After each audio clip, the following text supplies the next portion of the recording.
Hello and welcome to this review for the board game Sovereign Skies.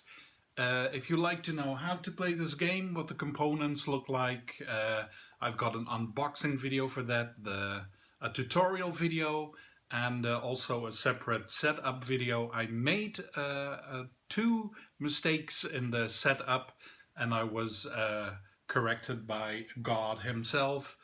So if you look at the setup video and you're doing that with me, please keep that in mind.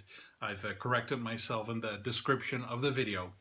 So this is the review only, but still an honorable mention for the first player token. It's, I think it looks nice. It's thick, it's big, not heavy. So good first player token, really like it. Anyway, the contents, let's start with that one.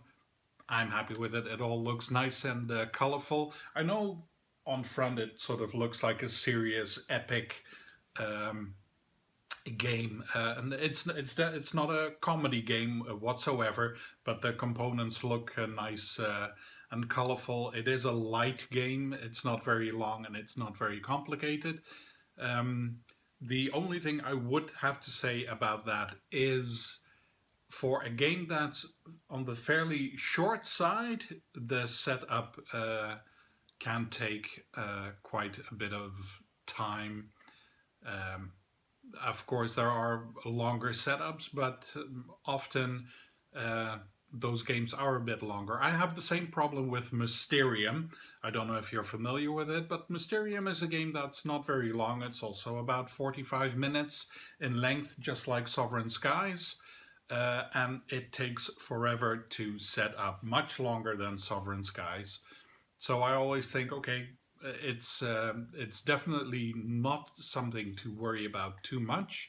But again, it's if about 1/5 of your time at the table for the entire game is spent on setting it up, I'm always like, okay, well, whatever. It's, again, good game. Just it's a bit on the short side. I like it so much that I would like it to be actually a bit longer. If you watch the tutorial, you will see that the game lasts as long as there are up until that you have these 6 stacks of tokens that you can take. When 2 of those 6 stacks are depleted, the game is almost over and you have a final scoring.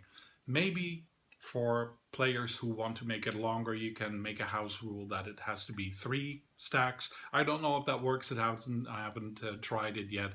I'm happy to try it right now, as the maker intended it to be, and it even has some additional rules I also haven't tried out yet. I've only played the base game, and that's good. So yes, the base game, just playing the actual game, as I've said, it's on the short side.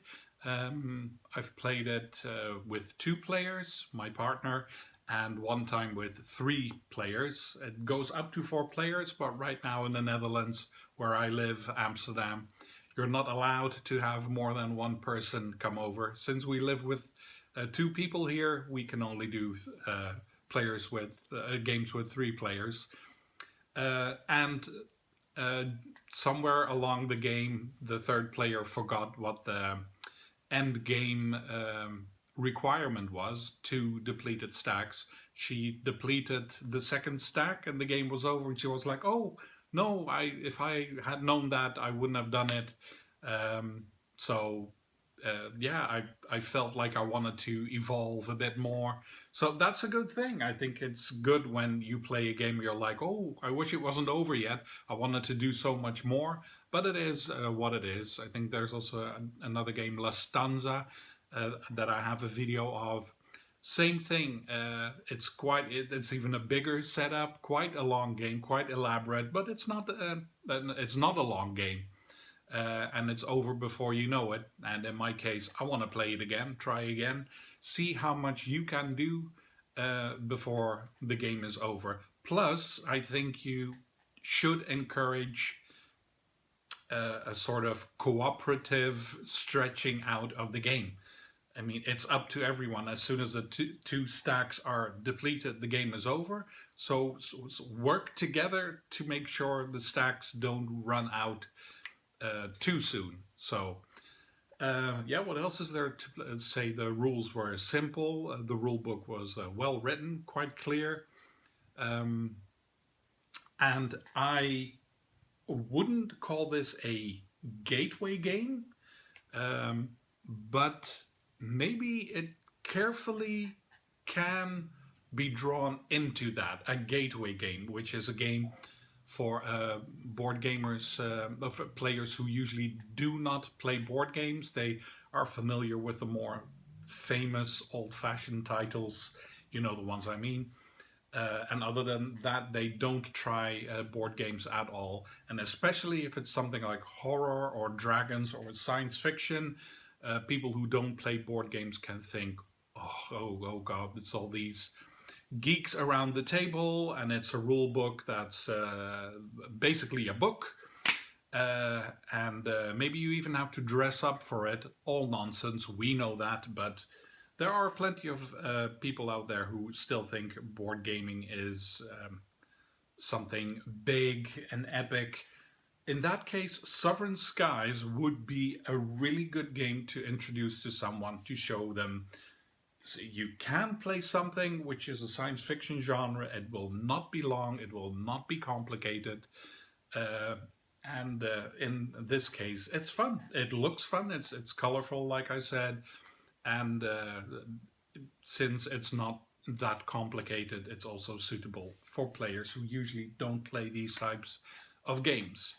And at the end, if they still don't like the genre science fiction, at least they can say that not every science fiction game is this huge, epic, half a day long space battle. Yeah, what else is there to say about it? The Yeah, not much. I think I've said all there is to say. Maybe I'll think of something as soon as I hit the off button on my recording device. But yeah, for now I would like to leave it at that.